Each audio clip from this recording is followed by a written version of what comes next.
And that's where I work, right there. I jump into this chair before I'm awake. I roll out of bed, right there. Do you wake up with thoughts? Oh, yeah. Oh, definitely. For best-selling author Anne Rice, it's been a dramatic, some might say shocking, conversion. This, for example, is a beautiful crucifix that was in a Carmelite convent in New Orleans. Home in Southern California with her antique doll collection and her late husband's paintings, her return to religion is everywhere. That's a statue of our Blessed Mother. This is a statue of the boy Jesus. After nearly 4 decades as an avowed atheist writing about vampires, Anne Rice is back in the Catholic Church. Back in her favorite writing attire, flannel nightgowns, and writing about Jesus. The first in her series of books was published last fall. Christ the Lord is about Jesus as a 7-year-old, something the Bible never touched. I wanted to say, look, you know, the story is considered by skeptics to be far-fetched. The virgin birth, the magi, the shepherds. Okay, it's far-fetched. Come with me, and when you're in this novel, you're going to believe it. I'm going to make you believe. I'm going to use every skill that I ever used to make you believe in vampires and witches so that you call me at home at night and ask me if they really exist. I'm going to use that same skill to make you believe that Jesus is the Son of God. That's my mission. Most of these books I've been through, and I've extracted something and learned something from just about every one. Rice may be hoping for a miracle, but consider her track record. When it comes to the supernatural, her books have sold more than 50 million copies worldwide. In them, Rice broke popular convention, telling stories not from the victim's point of view, but from the vampires. She wrote her debut novel, Interview with the Vampire, in 1973. The film version starred Tom Cruise and Brad Pitt as Rice's glamorous, sympathetic, and sensual vampires. And now, Broadway is about to host her Vampire Lestat, a musical. Were vampires the first thing you thought of writing about? No, not at all. Not at all. I stumbled over the idea of writing from the point of view of a vampire. It was just something I tried one night. I was just sitting at the typewriter, and I thought, well, let me give this a try. What would it be like if you could get a vampire to tell you what his experiences were, like an interview with a vampire? Her books, says Rice, reflect a long personal journey. These are French dolls, and they probably come from 1890. As do the fragile dolls she collects. Like these dolls like this spot. If they didn't, you'd know. They would look droopy. Why dolls? Why collect dolls? I don't know. I love them. Maybe it's something to do with my daughter, losing her. Her name was Michelle, and she died of leukemia just before her 6th birthday in 1972. It was in the wake of mourning while living in San Francisco that Rice found her voice. The vampire was a perfect metaphor for the way I felt. I felt like a lost person, a person in the dark, a person who was trying to find meaning in life, trying to find a context. New Orleans was often the setting, the hometown she moved back to in 1988, with her husband Stan, a painter and poet, and their son Christopher. He says he learned early he didn't exactly have the parents next door. You definitely had to become a storyteller early on to hold your own in the conversation. And you definitely had to become good at Scrabble at age 7. We were playing Scrabble when I was 7. And they were yanking out these words like charlatan, and I was doing dough, you know. Rice was a celebrity, and once famously dressed for the occasion. At what point did you kind of realize, or do you remember realizing, well, my parents are more intense than other people?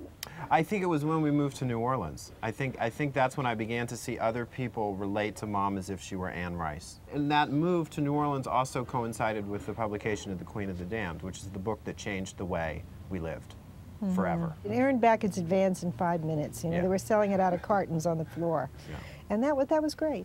And then the movie, Interview with the Vampire, was my high school lifestyle change. That's when the other kids at high school were like, dude, your mom's weird, but like, cool. She was born in 1941 into a strict Catholic family. Her given name? Howard O'Brien, after her father. As a young child, she changed her name to Anne. Mass was a daily ritual. Belief was a shield against hardship. My mother died very young. She died in her 40s, and she died from complications of alcoholism. How could you put this together with this Catholic life you were leading? I think even then, in the 50s, we had a sense that it was a disease. that it was something, you know, a terrible disease. And the one time she talked to me about it, she described it that way, as a craving in the blood. That's what she said it was. She asked me to say the rosary with her. And she said her father had had it, and she had it, and it was a craving in the blood. It was after a move to Texas in high school that Rice says she could no longer reconcile her sheltered childhood with modern life. I was curious. I think curiosity is what destroyed me as a Catholic. Wanting to know, wanting to read books that were technically, in those days, forbidden. They were on the index of forbidden books. You know, it was a very tight world then, the Catholic world. So you gave up religion? I lost my faith. I stopped believing it. I stopped believing in my church, and then I stopped believing in God. I think the two were very intimately connected for me. Rice says she wanted to make her own meaning, and soon after married Stan, the love of her life, and an atheist too. It wasn't until the late 90s, says Rice, that her faith returned.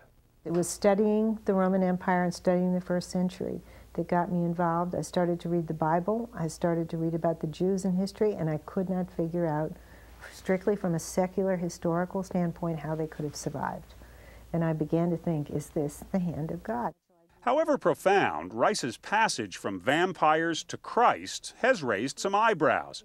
After all, her vampires were erotic creatures. And under pseudonyms, she once actually wrote softcore porn. I wrote what I thought was almost like a theme park of S&M, a little safe theme park, you know. And those books are still out there, and as far as I know, they've never done anybody any harm. I mean, the people that bring them to the signings are usually married people, and usually ladies, and they're laughing. You know, we love your dirty books, they say. They'll have a baby in a stroller, and they'll say, we love your dirty books. Write some more. But Rice has left her old writing behind. She also left behind the city she loves, New Orleans, just 5 months before Hurricane Katrina. The whole New Orleans experience for me, beautiful as it was and rewarding as it was intensely painful. It was often very dark. Your husband died. Yes, that was the final thing that happened. He got sick with a brain tumor and died in 4.5 months. And he was a healthy man, a strong, healthy, vital man. Painting pictures, he had left behind 300 canvases. She wanted to be closer to her son, a writer himself, who lives nearby in Los Angeles. She was 2 hours south from me by car, and I was the only driver in the family. So I was in control of when we saw each other. Whoa! Christopher, who says he believes in a God but isn't Christian, is openly gay. A fact some of his mother's new Christian readers find disturbing. I think there was a point a couple of weeks after the book came out where you were bemoaning the number of emails that she had received about her gay son. But I have also received hundreds of emails from people, and Christians included and Catholics, who say, we admire you for sticking up for gay people, and we admire you for sticking up for your son. Right. Love your son. And there is a great shift right now in favor of accepting gay people into the churches, and it's happening all over America, and it's a wonderful thing. Orthodoxy, Rice says, moves slowly. But eventually, she believes, the church will relax its attitude about sex, a topic that never seemed to worry Christ, she says. He didn't go ranting all over the Holy Land about sex. He was talking about love. Loving one another. Rice says it's Christ's message of love she hopes to get across to her readers. She recently toured the Holy Land to make sure she gets it all just right. Now, Bethany, where Mary and Martha lived, it wouldn't be here, would it? It was right behind the mountain. Right behind the mountain. And it's still there. Okay. She is awed, she says, by Jerusalem's long history. You know, there's a part of every human being, even an atheist, that acknowledges something completely mysterious about life itself. This is the place where Jesus Christ was born. I mean, he changed history like nobody in Western civilization. He changed the history of the world. Rice's series of novels will follow Jesus through his life. She hopes to make the world of Jesus as compelling as the world of vampires, where once she reigned.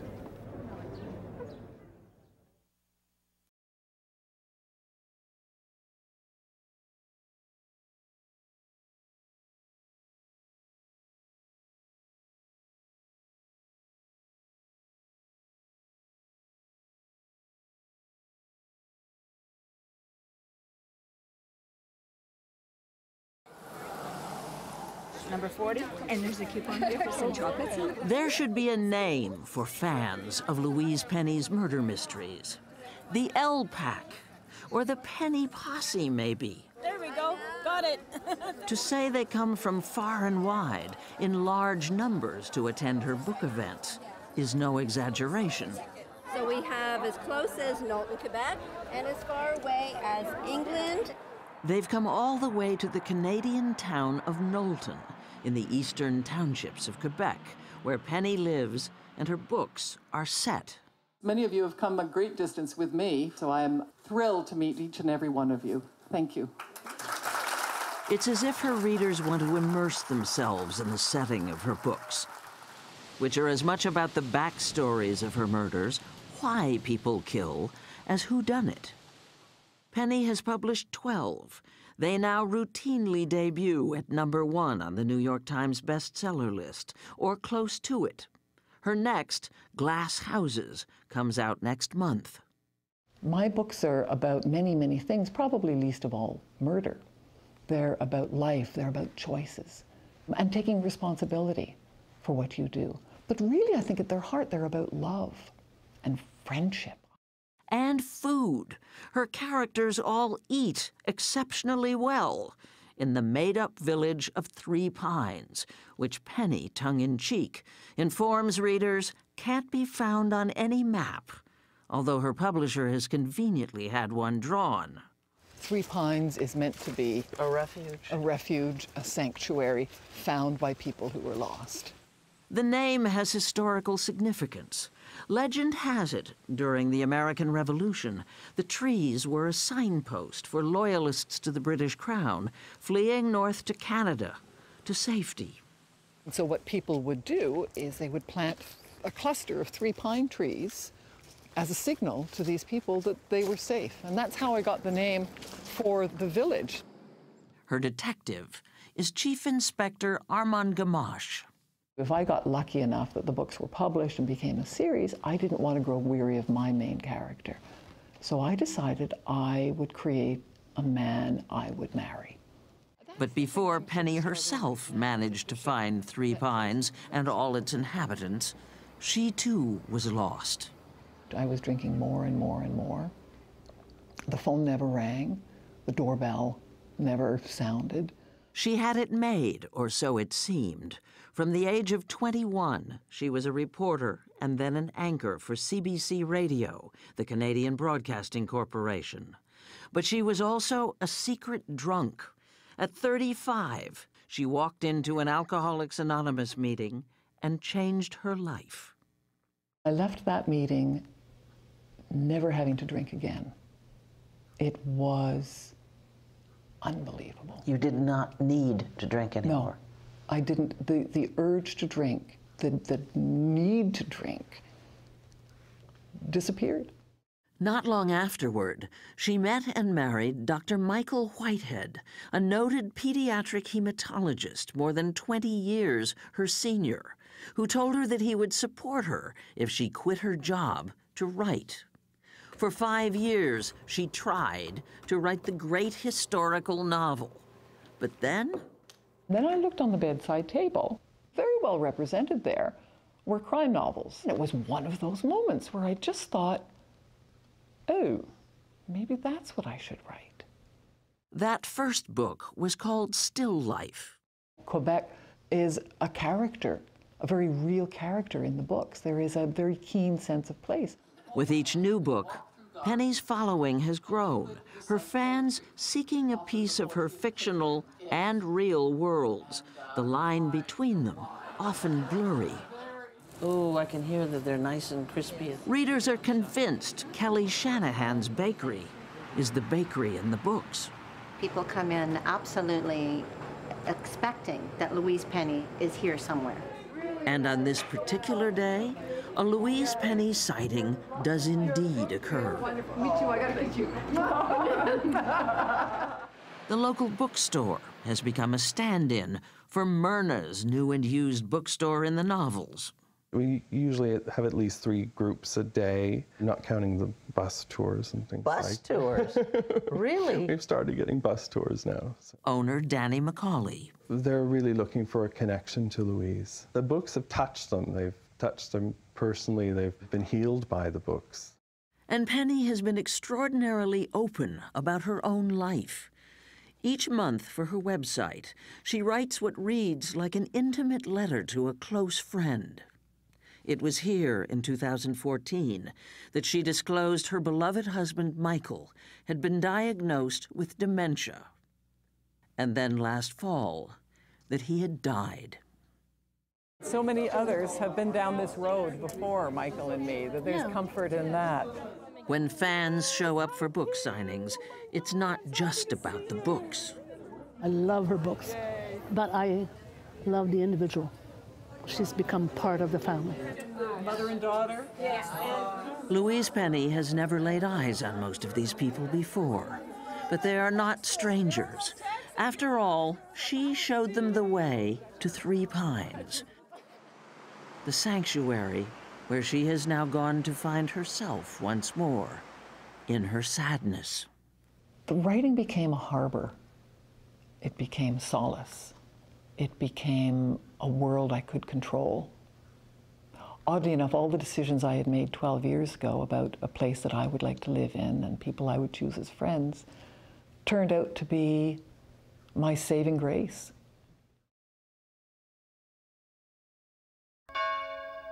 The village of Monte Cerinione, deep in Italy's Apennine Mountains, is far from Umberto Eco's Milan home. But it's a quiet landscape, as you see, and it's a beautiful place to stay with friends and to work. So years ago, when Eco stumbled across this long-abandoned farmhouse in the valley, you just drove by it on the road and saw it and said... Yes, more or less like that. The Italian professor told his German wife, Renata, he had to have it. She said, "Give me one good reason why." I said, I want during the most stormy night walk around those corridors and rooms with a torch in my hand and an immense sense of power in my heart. For Eco, a scholar who likes to think and an author who likes to write, it was the ideal retreat. Especially here is beautiful to work during the night. And 20 years ago, after Eco sat down to write his first novel at the age of 48, quiet was something he was suddenly in need of. The name of the rose changed your life, didn't it? In a way, yes, obviously. When it was published in 1980, The Name of the Rose, a labyrinthian tale of murder in a medieval monastery, became a global phenomenon, translated into 35 languages and selling 10 million copies. Please join me in welcoming Umberto Eco. It made a celebrity of a little-known semiotics professor, who now draws standing room-only crowds at book signings, like this one in New York. Do you think your books are in the bestsellers? Because the readers are more intelligent than the publishers believe. And more intelligent than journalists, who Eco complains are always posing the insulting question. Tell me why so many people like your books. And I feel offended, because it's like asking a beautiful woman, why all the men are in love with you? Oh, because I am beautiful. In Monte Cerinione, Eco's office is cloistered in a small converted chapel at the far end of the family home. This is the place I work. Now, I love the column. What's the story of the column? It's an authentic fake. It comes from the set of The Name of the Rose. From the movie? Yes. Did they take an actual mold from the attic? Yes, They did? Yes. Only they repeated it several times. That's the column there, in the background of this scene. The film of his novel, starring Sean Connery, brought Eco still more fame. But the writer says he also sacrificed something. And so you lose one of your powers as an author to give your readers the possibility of imagining each of them a different face for the character. You write a book just in order to get this result, otherwise you would paint a painting. His later novels, Foucault's Pendulum and The Island of the Day Before, have been more modest successes. Each took him nearly 8 years to write. As a narrator, I can start only when I have a very poignant image. For The Name of the Rose was the idea of a poisoned monk. The Abbey in The Name of the Rose, was that a real place? No, but it was a collage of real place. Fragments of that collage came from the castle of San Leo. In ancient times, this castle was besieged several times every century. In its dungeons, the Count of Cagliostro, a renowned 18th century charlatan and occultist, was imprisoned for life. And from the window, he could only see the two churches. And as a matter of fact, he died. He died here. This is not a big space to spend 10 years of your life in. No, and without TV. Without TV, yes. His mind leaps across time. As a professor of semiotics, Eco studies the signs and symbols in our culture. In his book, How to Travel with a Salmon, a collection of his Italian newspaper columns, Eco revels in the absurdities of modern life. So you've never owned a cell phone? Never. But I don't like to receive messages. Okay? I study communication, but I don't like to receive messages. The people who have something to tell me know how to reach me. All the rest, and I don't like to send messages. I have no message for the world, so I don't need cell telephones. But Eco does have a passion for books. He has 30,000 in his personal collection. Is it true that your collection in Milan got so big that the walls of your apartment collapsed? No more than twice. And so what doesn't fit in his apartment fills a wing in the Montecerignone house. Eco's own latest book is a scholarly treatise that examines how we know what we know. This is a hardcore book. It's not a page turner. You have to stay upon every page for 2 weeks with your pencil. In other words, don't buy it if you are not Einstein, okay?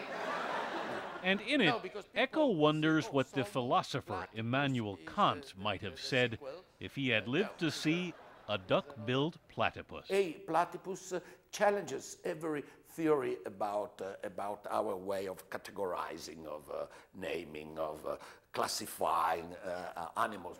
Eco himself can be hard to classify. Philosopher, occasional crime novelist, he even plays the recorder.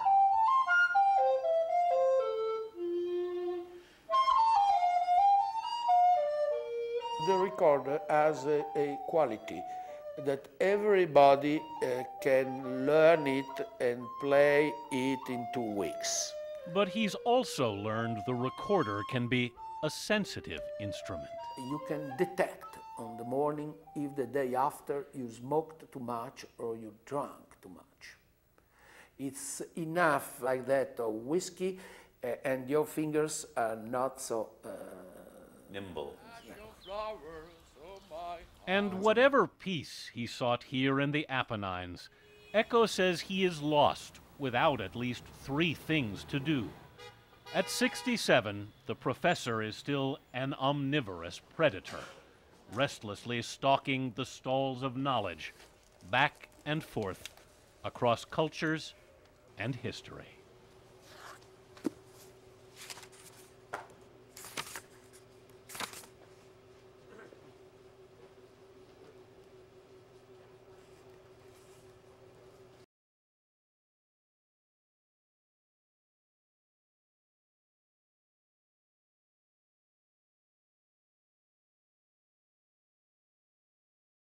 So this is the inner sanctum? Yes, this is the inner sanctum.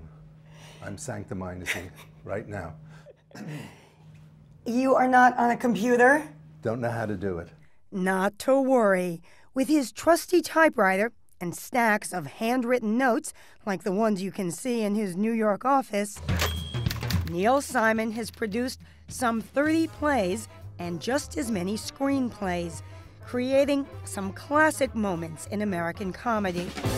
Who could forget his bickering odd couple with Jack Lemmon as Felix and Walter Matthau as Oscar? Listen, you want to talk to me, buddy? Put down that spoon. Spoon! You dumb ignoramus, that is a ladle! It seems like you see things that happen in everyday life. That's true. You see the humor in them.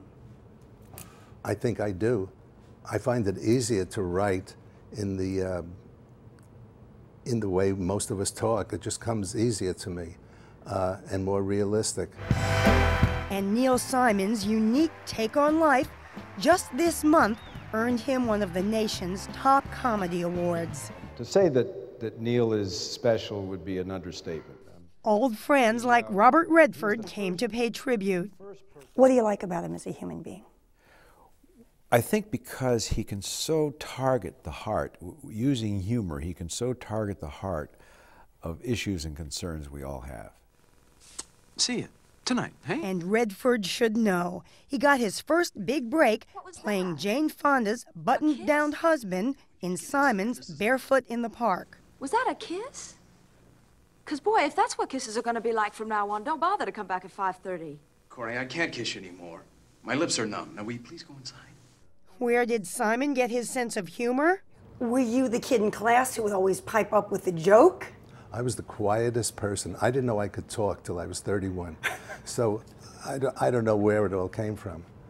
Actually, it came from the Bronx, where Marvin Neil Simon was born in 1927. He never liked Marvin, and his brother Danny called him Doc, a nickname that stuck for years.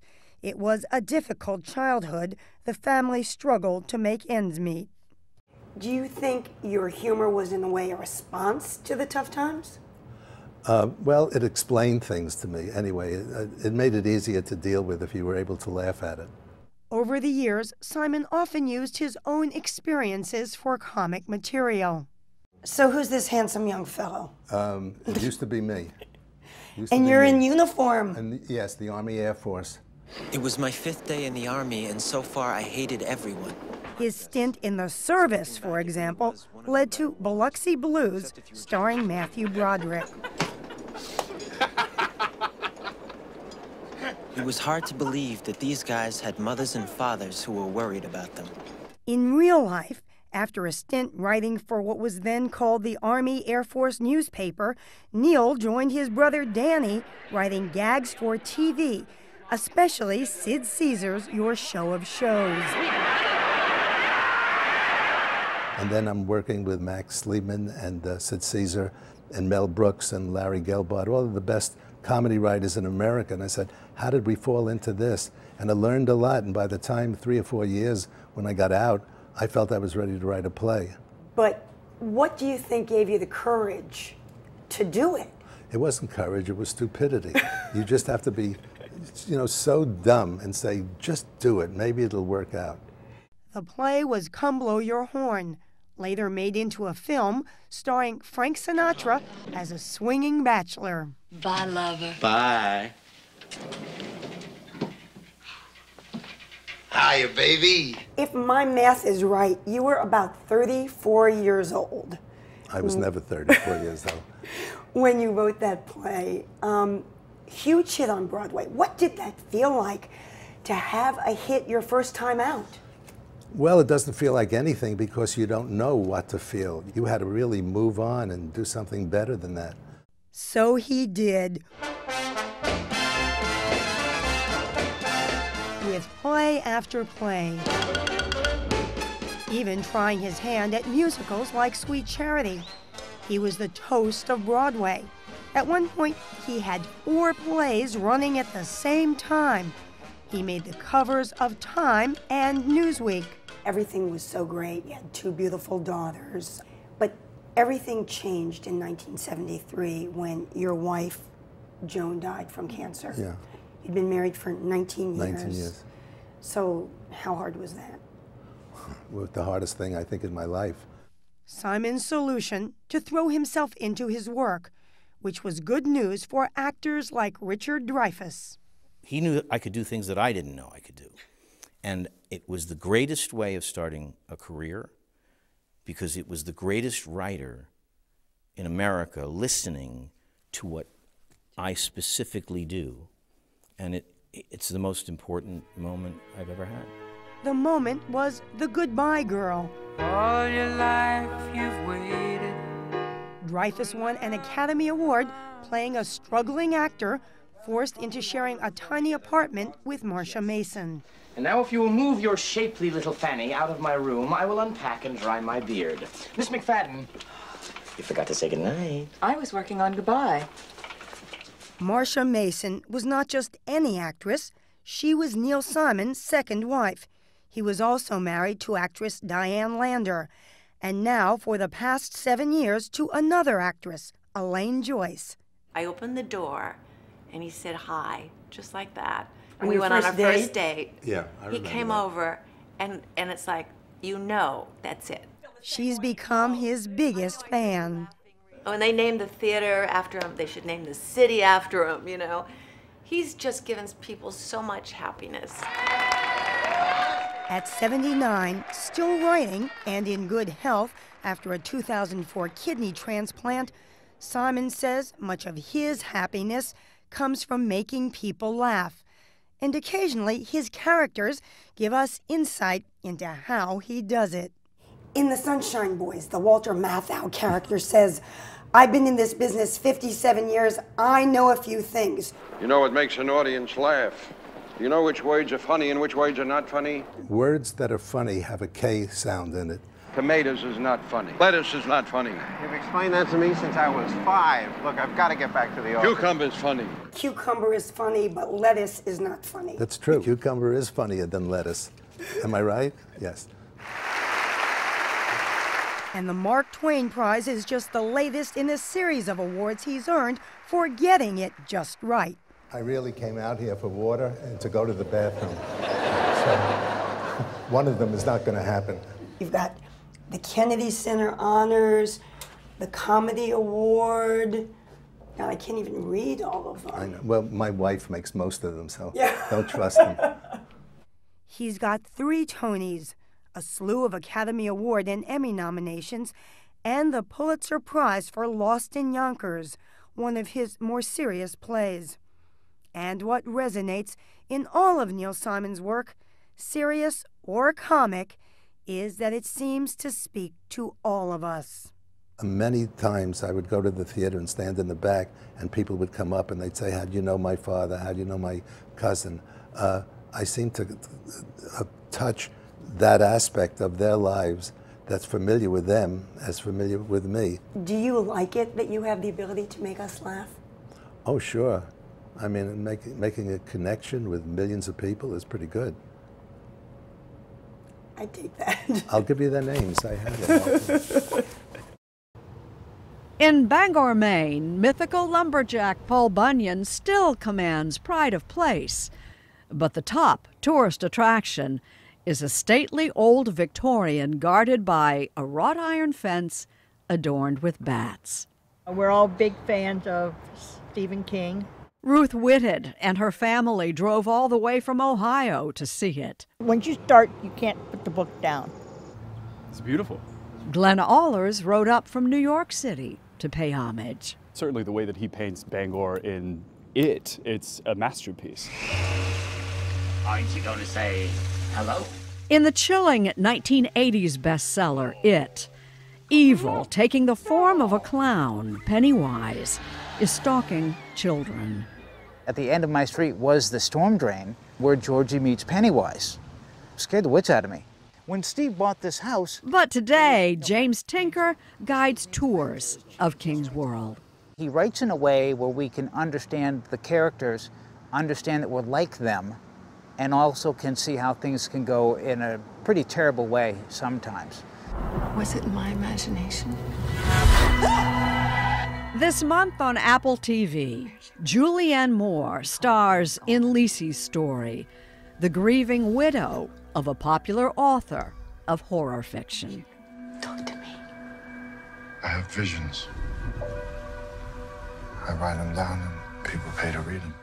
King wrote the teleplay, based on his 2006 bestseller, a world of dark imagination, sometimes beautiful, often terrifying. And my introduction to King's world. I scare easily. I don't relish it. You're not a roller coaster girl. No, sir. Me either. You're not? No.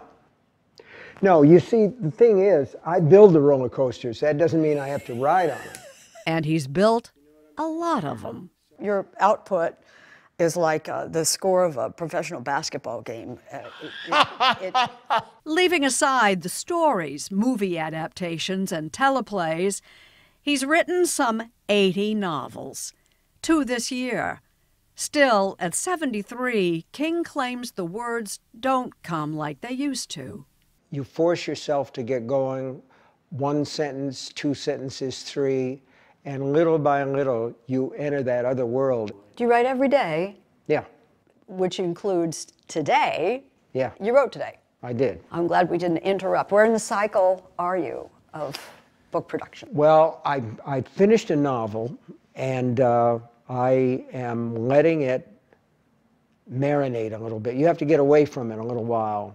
It's too easy if you finish something and go right back into it to either say, this is terrible, or what's even worse, to say, I really wrote a good job. This is great. I'll probably win the Pulitzer Prize for this. So when you let the book marinate, you don't take a rest? Sometimes I do, but it's not a happy rest, because my wife will say, get upstairs, do something, get out of my way, because I wander around the house like a lost thing. Tabitha King is also a respected novelist. They've been married for 50 years. I love my wife like crazy, and I always have, going back to the beginning. She's my equal in many ways and my superior in many other ways. So I love her, I depend on her, and those things all played a part in the book. King says Lisey's story is not modeled on their marriage. But 20-some years ago, Tabitha was nearly widowed when he was struck by a minivan while out for a walk. Your wife, Tabitha, almost lost you in that accident. She almost lost you again to pneumonia. Mm-hmm.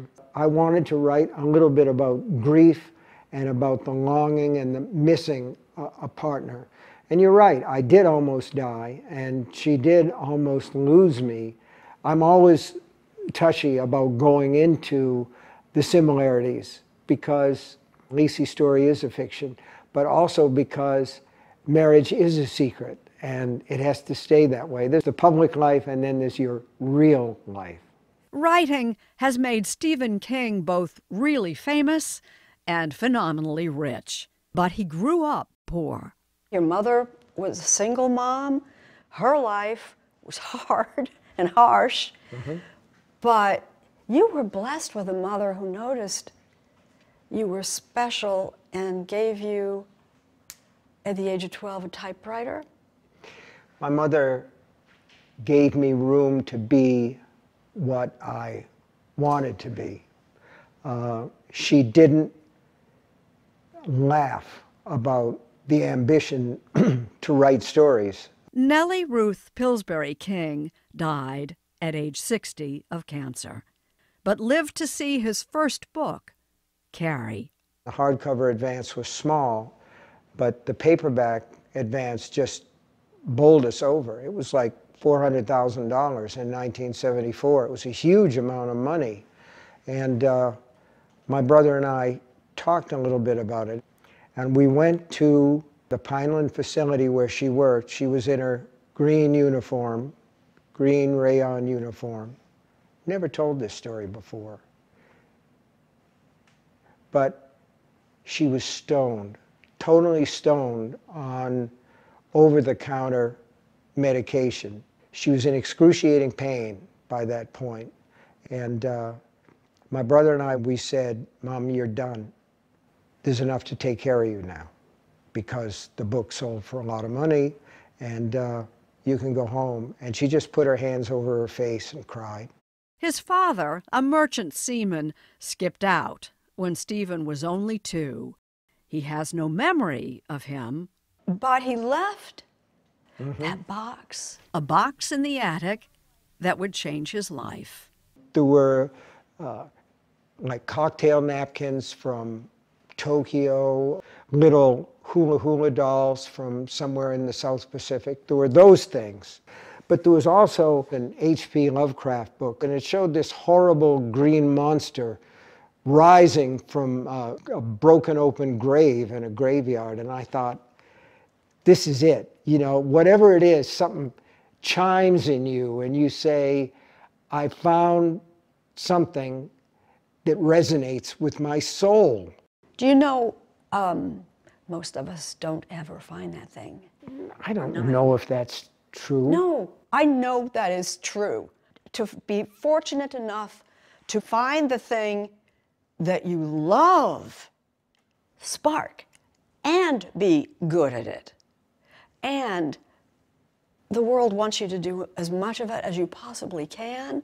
That's the trifecta, and that is so rare. One of the things that I've tried to do is to keep my imagination young.